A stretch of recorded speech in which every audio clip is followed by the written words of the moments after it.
Sobrang dami na nating nasubukang motor dito sa channel pero aaminin ko, ngayon lang ako nakakita ng ganitong klase. Futuristic cruiser na naka-inline 4. Ano to? Tignan nyo to Boom!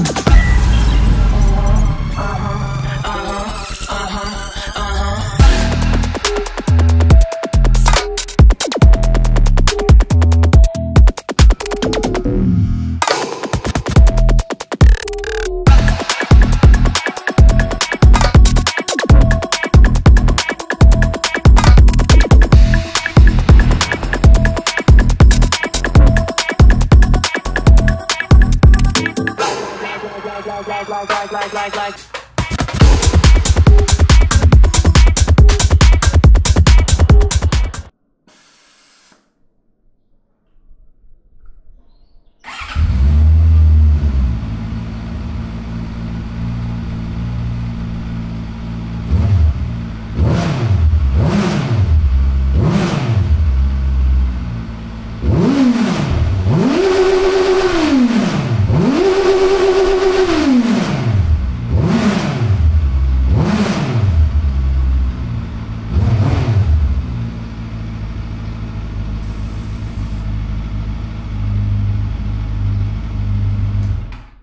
Boys and girls, masisilayan nyo ngayon ang isang pangbihirang motor na halos nag-iisa lang sa buong mundo. Sporty cruiser na parang galing sa ibang planeta ang itsura na naka-inline 4. Ang weird, di ba? Pero yan ang aim ng Chinese brand na benda. Kumbaga, gumawa tayo ng isang motor na tayo lang ang meron. So yan, LFC 700. When it comes to engine, gumagamit to ng 677cc displacement.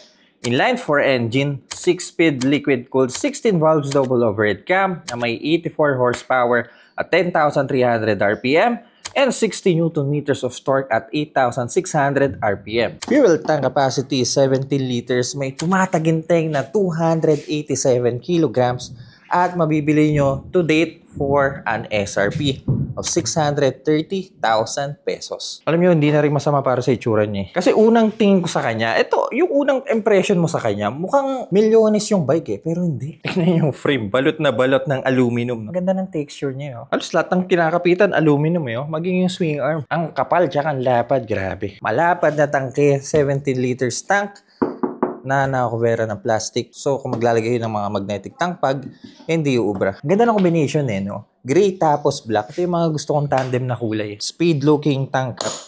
Nice. And for the shroud, hindi lang basta shroud to. Pinakita ko sa inyo kanina, ulitin ko lang. Meron siyang button dito sa left handlebar.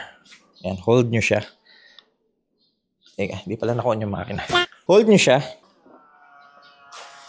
Sabay angat. Nitong aux light niya. Dude, sobrang cool nito.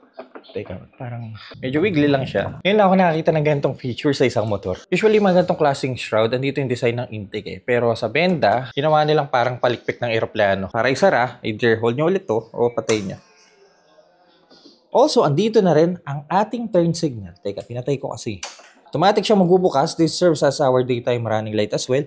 At kapag liliko tayo, example sa kanan, ayan. Yan yung tsura na. Laki, di ba? Kitang-kita ka sa daan dito. For the frame dito sa part na to, nilagyan din nila ng sticker na 700 BD motor. Benda motor ata, ibig sabihin niya. So, yung sticker na ginamit nila dito. Makapal na metal foot pegs. Nice.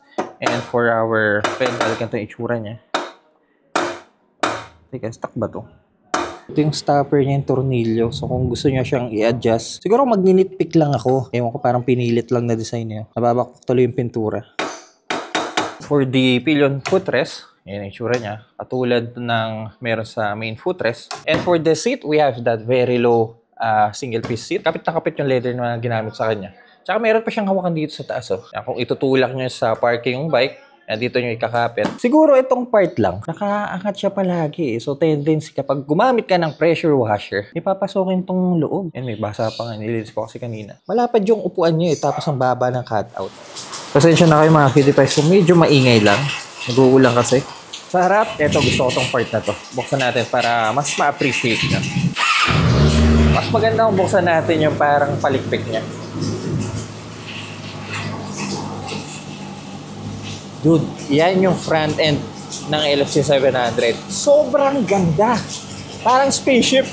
Kung titignan natin yung harapan niya, ito yung mismong headlight natin. Hindi po itong part na to, walang nailaw dyan. Ito po yung ram air intake ng bike, parang turbine, no? So dyan papasok ang hangin para magkaroon ng extra boost ang motor in high speed. Teka, patay muna natin, nasilaw ako.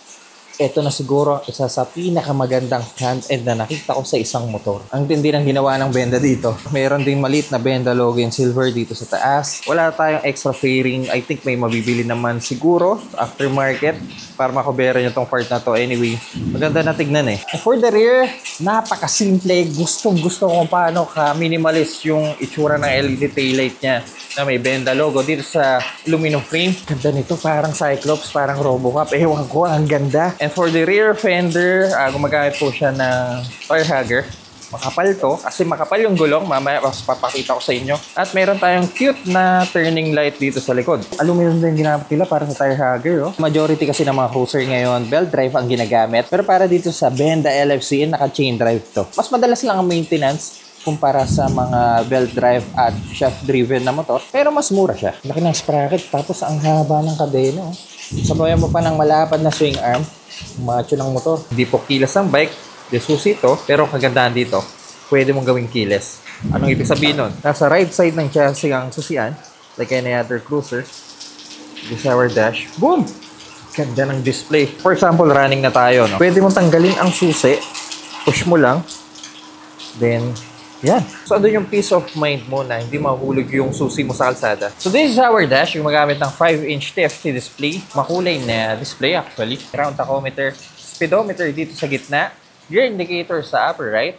Trip meter, clock, fuel gauge, fuel indicator, battery voltage, high beam indicator, at kung ano-ano pang icon dito sa baba. Ngayon, kung nagtataka kayo, ano tong part na to? Ito, hindi touchscreen to ah. Ito yung pinakita ko sa inyo kanina, air suspension ng bike na kung saan pwede nyong i-adjust yung seat height ng motor. May 3 level to, itong pinakamaba, sa gitna, at dito sa tok-tok na yan. May 3 tuldok naman eh. Every time na nakapark ang bike, automatic nasa pinakababa siya. And then kapag running na kayo, mag-a-adapt yung seat height ng bike. Depende sa timbang nyo. Usually sa timbang ko, kapag na-under na ako, dito lang siya sa gitna eh. Ngayon, punta tayo sa settings ng bike para mas makita natin ang iba pang option. Para mapunta tayo sa menu ng bike, meron tayong button sa left switch gear ng bike. Mode at set button, then up and down button. Sabihin din natin, ito ang enter button at back button. For example, isang pindot sa set button. Ito na mismo yung settings ng bike. Dito sa may moto, wala masyado dito eh. Ayan, siguro mga ilang info ng bike, kung ilang odometer na ba. Then, sa intelligence preference, eto na. Dito, pwede nating iset ang seat height kung gusto nating tall at standard. By default, nasa standard to. For example, gusto ko sa tall kasi matangkad akong tao. Then, kapag binak natin, ayan, nakita nyo, naangat siya. Isa pa, ibabalik ko sa standard yung seat height. Yun. Kita nyo, bumaba siya. Dahil yan sa air suspension ng benda sa rear. Isa pabalik natin sa tall seat height. Kita nyo yun? For the comfort level, meron din tayong dalawang option dito. By default, nasa comfort to. Kung gusto nating sport, ayan. Gusto ko komportable eh. Yan, dyan lang tayo. Then, air suspension check. Oh! Ba yung motor? Baga parang nag-calibrate siya. Drive mode ang meron dito. Traction control, yes. On and off. Set. Okay, oras ko. Natin kailangan niya. Language. System setting. Okay. Ayoko nang pakialaman niya. So, yun lang. Pansin ko lang sa display ng Benda, wala tayong engine temperature. Meron tayong USB port dito sa right side ng display. Ayan siya. Also, kung gusto nyo i-lock ng steering wheel, example, nasa parking kayo, nandito ang stand niya. Malapit sa suspension. To the right side, meron tayong namumulang kill switch. Also, meron tayong hazard switch, ignition switch sa pinakababa in gray. Throttle rubber na medyo sporting design. At by stock, naka-bar and mirror po ang motor. Yan pwede yung tiklopin ng ganyan yun eh. So, kung gusto yung nasa baba, ganyan ang sura niya. Dude, ang ganda. For our brake lever, this is adjustable in 4 levels. At sa kaliwa ang ating high beam at passing light. Up and down mode set button. This is our button para umangat yung palikpik ng bike. Ayan, yung nakita nyo kanina. Hold lang natin to. Nakakat na siya. Turning switch at busina. Yung mga buttons sa switch gear natin, may backlight to eh. So, okay yan. Mas maganda to paggabi. visible yung mga buttons. And adjustable clutch lever as well. For our front suspension, magamit na upside down kaya fork. Adjustable po siya. Ayan. Meron din tayo high quality cover dito sa lower part. Decent na laki na fender in gray. 320 dual disc na gumagamit ng Brembo caliper. So ganito kalaki at kabigat ng motor, syempre dapat maganda ang braking system natin. Not really sure kung anong model ng Brembo to. Siguro ilalagay ko na lang muna dito sa baba. 19 inches alloy wheel sa harap na maraming spokes. This is tubeless by the way. Laki ng radiator oh. As stock, meron na din po kasamang radiator guard. Pero malaki-laki yung mga butas niya eh. So may tendency pa rin na baka may pumasok dito. Kasi mababa siya eh. Oh. Baba yung ground clearance niya eh. Aluminum din ba ito? Abayo nga. Underbelly exhaust na para bang apat yung butas ng tabucho mo. Pero hindi. Isa lang. Ayan lang oh. May mga screen lang sa tatlo.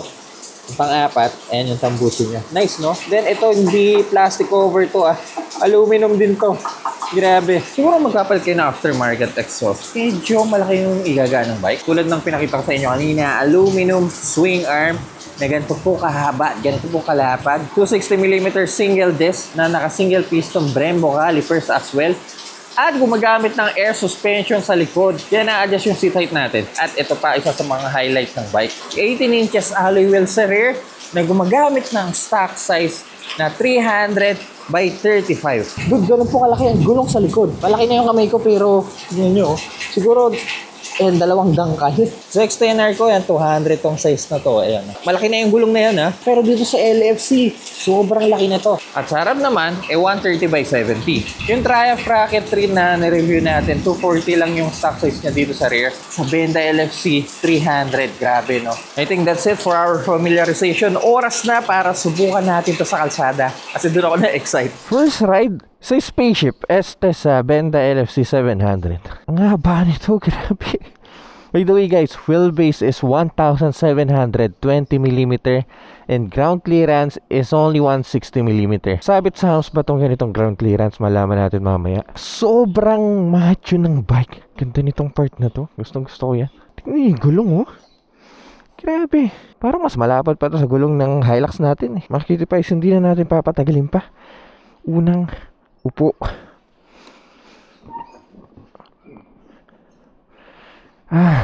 By default, ang seat height ng bike is 690, 695. Pero dahil sa air suspension ng LFC, pwede yung taasan to. Teka, siin natin. Yun o. Yan yung narinig yung tunog na yun. Yun yung air suspension. At unang upo nyo nakaset to sa pinakamababa. Ayan. Kapag umandar na tayo, automatic mag-a-adjust yung seat height ng bike. Depende sa weight nyo. Ganon ka-futuristic tong motor na to. Hindi ko na pakilaman yung configuration ng seat height. Lagyan na lang natin sa standard yan. Bahala na siya mag-adjust.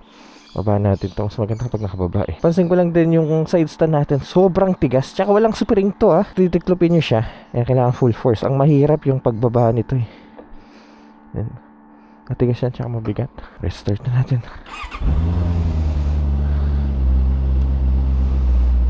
Yon. Kaya walang engine temperature itong bike na to. Dito ako cruiser nga pala to. Pagkasta lang tayo sa daan. Tara na. Pala ngayon ang unang araw na sobrang taas ng presyo ng gas. Well, di namang sobrang katulad nung pandemic. Pero nagtaas. Gawa ng gera. 5 pesos ata ang tinaas nito. Okay na. May 33% pa to kanina. 610 pesos ngayon. 10 liters yung nadagdag. 17 liters ang tangke. Na rin. Ang tanong kung gaano kadalas magpapagas dito sa motor na to. Okay.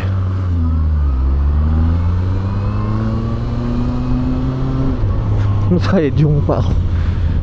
Alright, so here goes the bike. We are in a low riding position. Straight yung mga kamay ko. Medyo bend backwards ang likod ko. Well, nasa sporty cruiser tayo given. And yung location ng legs ko sobrang forward. Ayan. Hindi masakit sa katawan yung riding position niya, pero hindi rin pang malayuan yung ganitong posture. Kasi medyo kuba ka eh. Tatanggal sa clip tong isang wire. Meron lang akong gusto i-point out dito sa... Ay, boss, thank you! Meron lang akong gusto i-point out sa pagkakadesign ng LFC. Teka, ito tayo saglit. Pakita ko sa inyo. Wide handlebar yung bike. May pagka Harley Sportster yung datingan niya. Gusto ko lang point out tong part na to. Ayan. Ito yung standard setup ng mirror natin kapag nakataas siya. Nakagloves ako. Tignan nyo yung itsura ng kamay ko. Ayan. Sabit. So hirap na hirap ako, kailangan ko mag-drive ng nakaganito, or else hindi papasok yung kamay ko. Pangalawa, itsura ng mga levers tsaka ng bar and mirrors. Every time na pipiga tayo sa clutch, tama. This is all stock, walang binago dito sa motor na to. Pero ganyan yung pagkakadesign sa kanya, oh. Pag binaba nyo naman, ang ganda tignan, pero sabit sa traffic to eh. Nakalabas kasi. Isa pa, yung foot pegs natin, shifter natin, di ako komportable. Masakit sa paa kapag nag-shift eh. Sakit dito sa parting to ng paa natin. Doon pwede namang i-adjust, pero ewan ko. Anyway, yun lang napansin ko. Back to the ball game tayo. Ito buti hindi. Delikado to kung natama to. Pero guys, while riding the LFC 700, ang macho ng pakiramdam mo eh. Hirap pili ko ng bike. Taba kasi ng mga gulong eh. Handling ng bike, hindi siya ganun kadali. Especially sa road condition dito sa Pilipinas. Pang diretso yung ganitong design eh.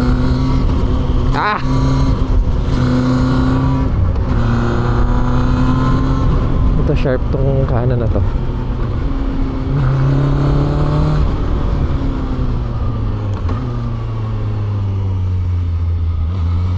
Come on.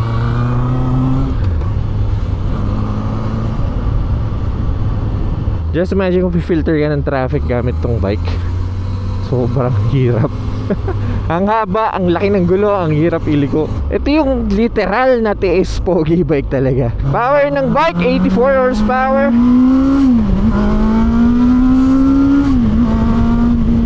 Sarap ng tunog na inline 4. Kadalasan sa mga cruiser sa kalsada ngayon, gumagamit ng 2-cylinder, V-twin, parallel twin, B4. Pero dito sa LFC, inline 4 ginamit nila na sobrang bihira para sa isang cruiser. Siguro para unique ka. Hirap makakita sa gantong side mirror.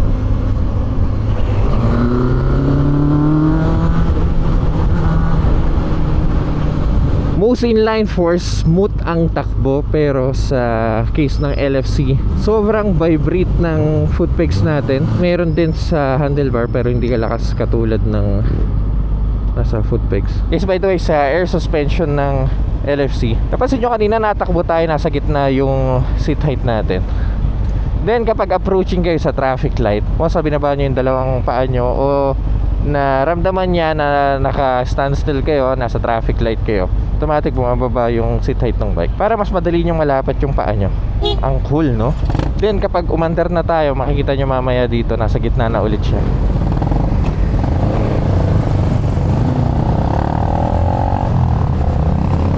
Ayan, maakit na siya. High-tech, no? Sabay mo pa ng gantong klaseng ilaw sa shroud. Angat natin. Ayan, no? Take off na, oh.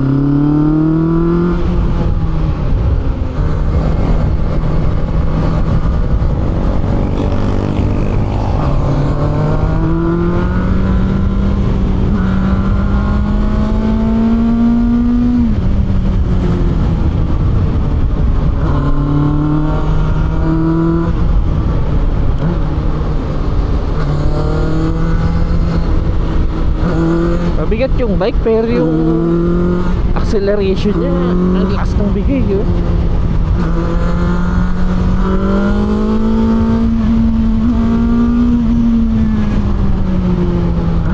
Okay din pala inline 4 sa cruiser, vibrate ng foot peg, grabe.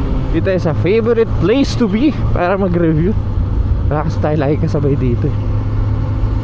So ganda to, may cruise control eh. Ang second gear, lakas to.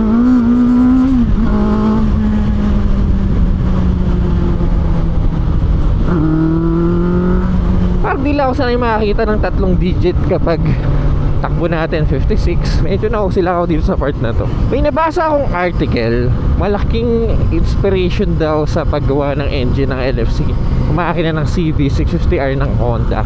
Hindi ko lang sure kung totoo yun. Let me know sa comment section kung tama pa yung article na nabasa ko. Laki ng cockpit na to, grabe oh.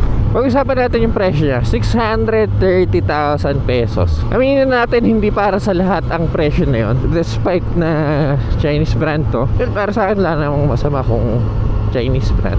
Kasi nowadays sobrang nag-innovate ng mga technology ng China, mga motor ng China. Pero while riding, dami nag-a-approach sa akin, magkano yung ganyan, mga million ba? Tapos 630,000 pesos. Ayoko lagyan ng lang eh, kasi mahal pa rin yun eh. Sa mga ganong klaseng ng presyo yung utak ko, sanay nasa 3-digit horsepower. Dito sa LFC 84 horsepower lang na may 60 Newton meters of torque. Actually hindi na masama yun eh. Hindi rin naman ganong kabilis.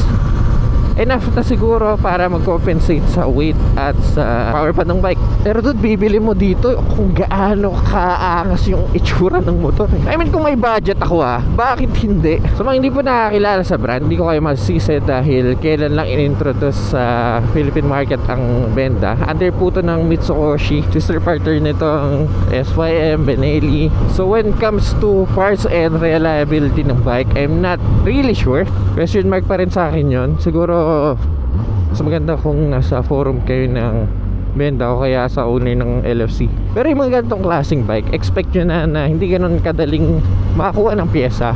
Lalo na yung gulong natin sa likod, 300 na lapad ng gulong. By the way, hindi ko pala napakita sa inyo kanina, this is CST brand. Yan po ang stock tire ng LFC. Napako kayo ng matindi, naplatang kayo, sa kayo makahanap ng ganitong gulong. Tiga tayo dito.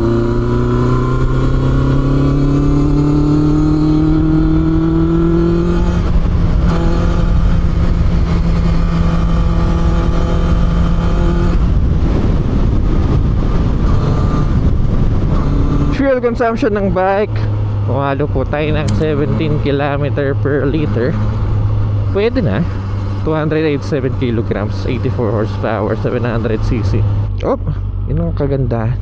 Pag hinto kayo, bumababa yung seat height. Ito lang, tigas lang ng side stand nya. Bumababa pa siya. Diba? Ang cool. Ang dami nag-approach natin sa traffic. Ganda daw ng motor. Ang lala kasi ng gulong eh, oh. Grabe. What we don't like about the LFC?